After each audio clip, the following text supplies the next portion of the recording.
Hello, all my little indigos. We're going to talk about Venus in retrograde. It's currently in Aries until I don't know exactly when, but it's going to go backwards into Pisces as well, and this is going to be happening until April 12th. So, Venus retrograde in Aries specifically talks about like, what am I, the Emperor, Aries, the individual, want in my romantic lives, in my romantic life? What kind of partner do I want? Like, assessing what we really want and value in relationships. So we're going to start with the Poesis cards and see what they say. So how is Venus retrograde currently affecting the collective? Choices.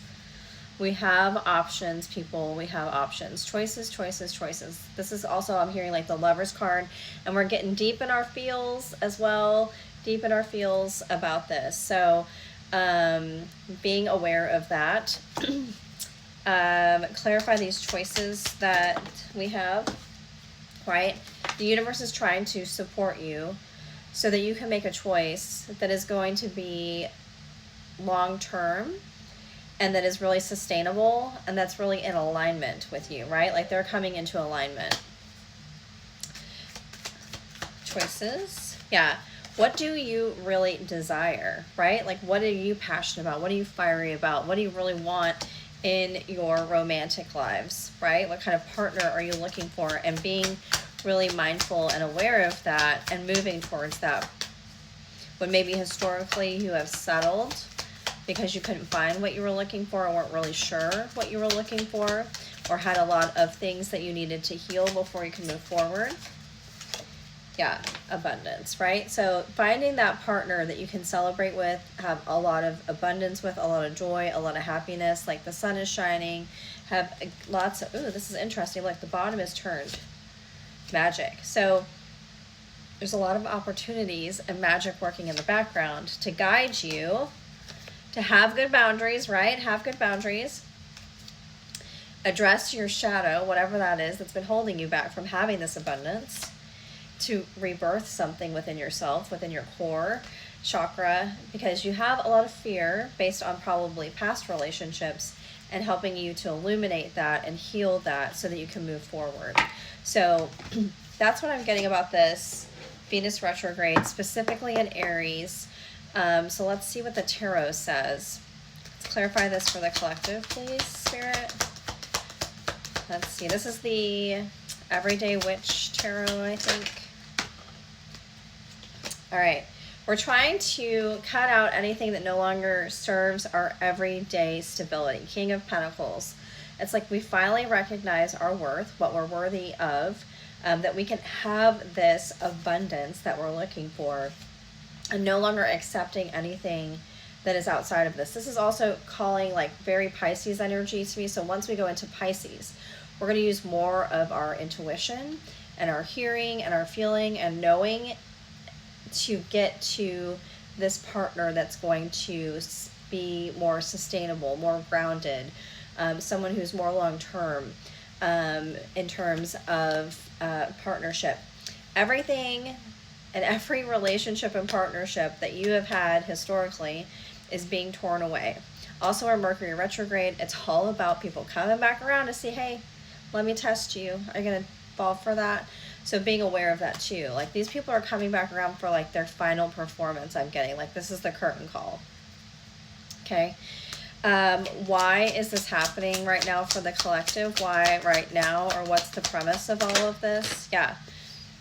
We've had some toxic interactions with people, toxic tendencies with people, toxic relationships that taught us so much. And now is the time to take everything that we've learned and apply it, right? Like remember that heartache. What did you learn from those relationships that were not healthy for you? How did you, like sitting back and really assessing, Hangman, like let me take a time out. Let me look at all of this stuff. Retrograde is all about like taking a minute to reassess, right? Like, hold on, let me back up. Okay. How's the universe helping right now? How's the universe helping the collective? Yeah. Opportunities for new, fresh love. Page of Cups. They're messengers. They're going to come in. They're going to offer you something you probably haven't ever experienced before. It's fresh, it's new, it's fun, it's playful. Even there's like a surprise, usually like some sort of little fish comes out of the cup you had no idea was in there, and you're like, what?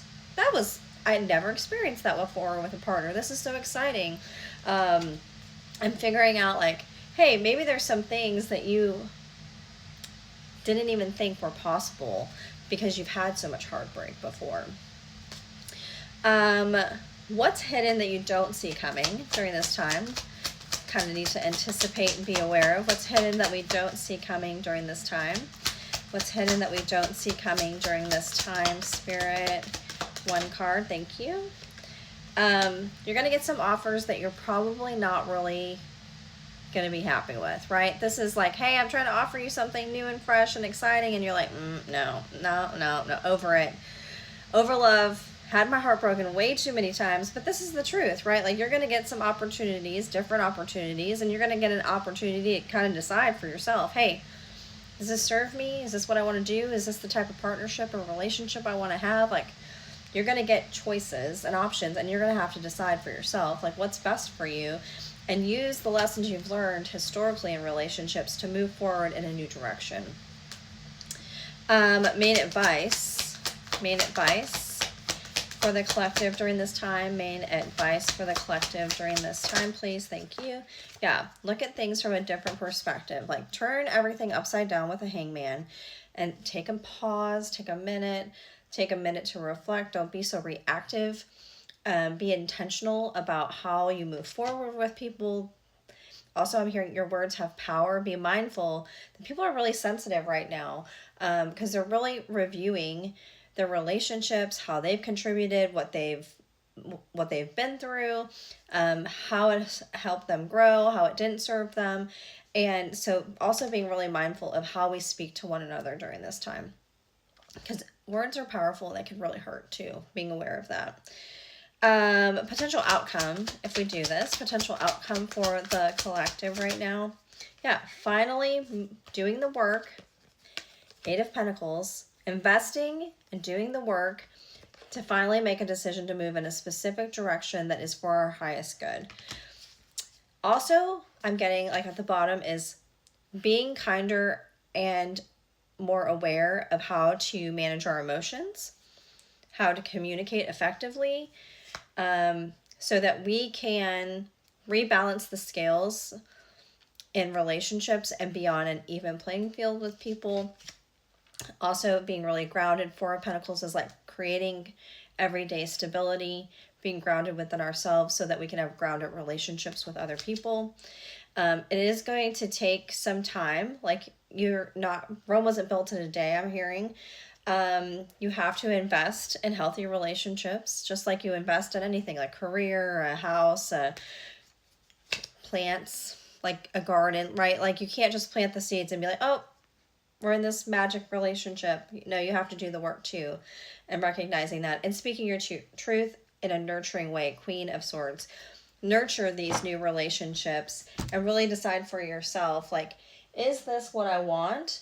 And if so, like, determine, like, are you going to invest in it? Okay, let's see what we get with the Gaia cards. All right, clarify this reading, Spirit. Yeah, healing, reconnecting with your true nature, right? By becoming your whole and best self, you will also attract partners that are in alignment with you, because you've done a lot of reflection, illusion, self-examining, and distortion, right? Because there's a lot of magic out there, enchanted forest, mystery, magic, and excitement that we may have been missing out on because we're focusing so much on the things that didn't serve us or the relationships that failed. Yeah, jewel within a teardrop, appreciation, spiritual and emotional reconnection, right? Out of those heartaches comes new opportunities, because usually that means there's an ending to something, which makes room for new beginnings. So just know that love always prevails. Namaste.